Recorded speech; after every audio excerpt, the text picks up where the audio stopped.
Well, in our sermon series about the earthly life of Jesus, we're approaching the end of Jesus' life, at least his life on earth. Judas has betrayed him. Jesus has been arrested. Now he's been taken to the high priest for questioning. The questions, we're told, are about Jesus' disciples and about Jesus' teaching.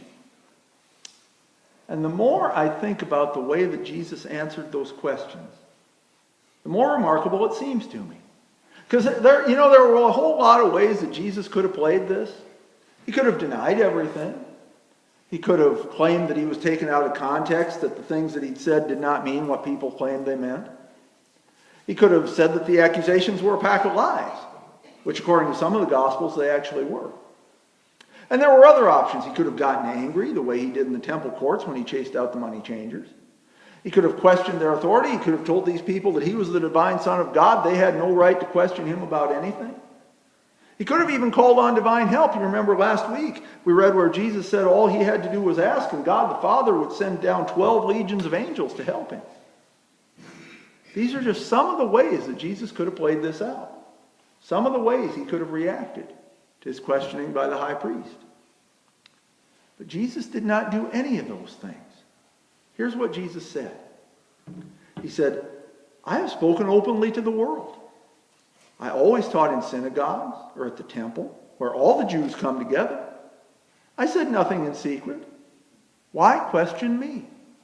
Ask those who heard me. Surely they know what I said. Jesus knew that the high priest's mind was closed. The high priest did not really understand who Jesus was, and he was not interested in finding out. The high priest was not looking for information. He was looking for a reason to have Jesus killed. And it did not matter what Jesus said about the decision had already been made. And so Jesus refused to play along. He was not going to get angry. He was not going to argue. He simply says, everybody knows what I said. What's the point of asking me? Without putting it in so many words, Jesus makes clear to everyone that the high priest has no intention of giving him a fair trial. This is all just for show.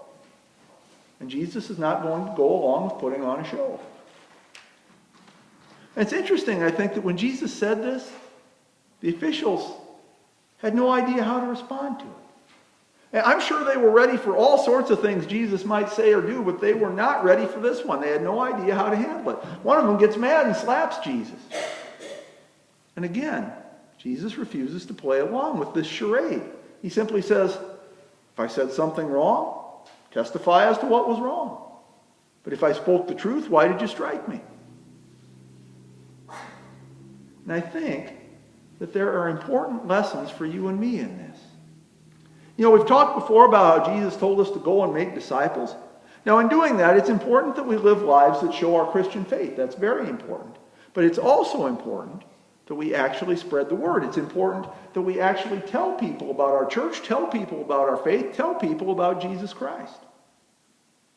And one of the things I think keeps us from doing that is fear. And that fear can take all sorts of different forms, but among them are fear of rejection and fear of starting an argument.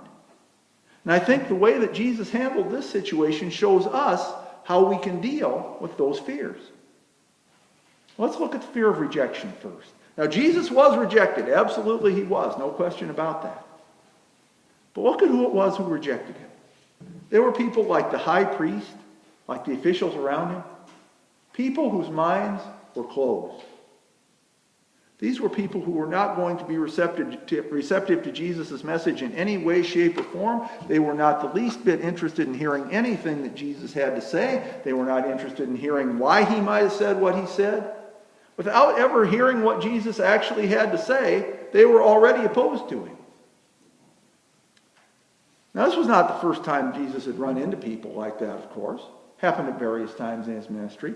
And basically, Jesus reacted the same way to all of them, which was he was not going to waste his time with people like that. He understood there is no point in talking to a brick wall. He tells the disciples the same thing in Matthew 10:14. Jesus says, if anyone will not welcome you or listen to your words, leave that home or town and shake the dust off your feet. Jesus knew There would be plenty of people who were receptive, or at least who would be open-minded. There was no point in wasting time on people who were not. And so when we look at it this way, we can see that you and I really don't need to fear rejection about this. We just need to move on from it. Because if we're talking about Jesus and we get rejected, that's okay. You and I don't need to take it personally because they're not rejecting us personally. They're rejecting Jesus. It's not an insult to us, it's an insult to Jesus. So let Jesus handle that. Move on from it. Let's look at the fear of starting an argument. Now that, of course, can happen. We all know people who will argue about just about anything at the drop of a hat, right? They love to argue. They'll argue about anything, including religion. But just because someone wants to argue does not mean that you and I have to join the argument. Now we should make clear there's a difference between an argument and a discussion.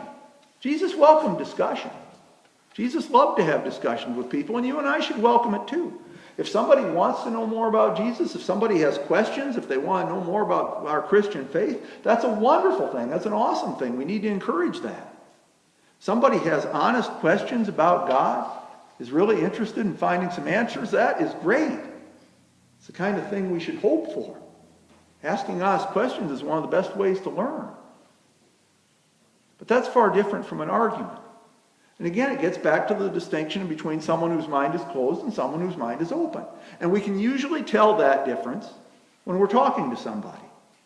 If the person we're talking to is actively engaged in hearing what we have to say, if they appear to be listening to it, if they appear to be thinking about it and responding to it, if they're being respectful, if they ask questions out of a desire to learn more, we can usually tell that in the course of a conversation. And if the person that we're talking to is not interested in hearing what we say, if they're not really listening, if they're just interested in making their own points and don't really respond or pay attention to anything that we have to say, we can usually tell that too in the course of a conversation. And that's when it becomes an argument. And Jesus showed us how not to get involved in an argument. And again, the more I read what Jesus said, the more impressed I am by it. Because he basically says, you don't have to ask me what I taught. Everybody knows it.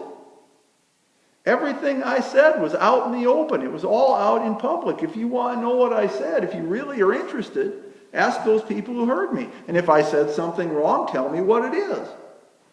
And if not, what are we doing here? That's an example for us. If somebody is not interested in hearing what we have to say, if they just want to argue, we don't need to fall for that. And again, we don't need to take it personally either, because they are not arguing with us. They're arguing with Jesus Christ. All we need to do is say, hey, I'm just telling you what Jesus said. I can show you where Jesus said it if you want me to. If you don't like it, if you don't want to hear it, that's your choice. You're not arguing with me, you're arguing with Jesus. Your problem's not with me. Your problem's with Jesus. And Jesus told the disciples that they could expect that too. In Matthew 10, verse 40, Jesus says, anyone who welcomes you welcomes me, and anyone who welcomes me welcomes the one who sent me. The implication then is that anybody who does not welcome the disciples does not welcome Jesus, does not welcome God the Father who sent Jesus. So it's not us that's not being welcomed. Again, it's Jesus Christ who's not welcome. It's not an insult to us. It's an insult to Jesus. So again, we can let Jesus handle that and move on. Now, when I say move on, there's one point I want to make about that, is that when I say move on, I'm not saying that we should give up on somebody. We should not slam a door shut and not engage them anymore. We need to keep those relationships open if we can. Because you never know when someone's attitude might change. We all change over the course of our lives. Sometimes we have a specific life-changing event that changes our attitude. Sometimes it's a gradual thing over a period of time. And so we want to leave that door open so that if someone does become receptive, if they do have questions, if they do want to hear about Jesus, we have a chance to talk to them. You know, Jesus would have been more than happy to talk to the high priest if the high priest had actually been interested. Moving on does not mean slamming a door shut. We should always make clear that if somebody truly wants to know more about Jesus Christ, we're more than willing to talk to them. But if not, then we need to do what Jesus did and what Jesus told us to do. Focus on the people who are interested, not on the people who are not. And know that they are not rejecting us. They are not arguing with us. They're rejecting Jesus and arguing with Jesus. And so we can let Jesus handle that and not worry about it.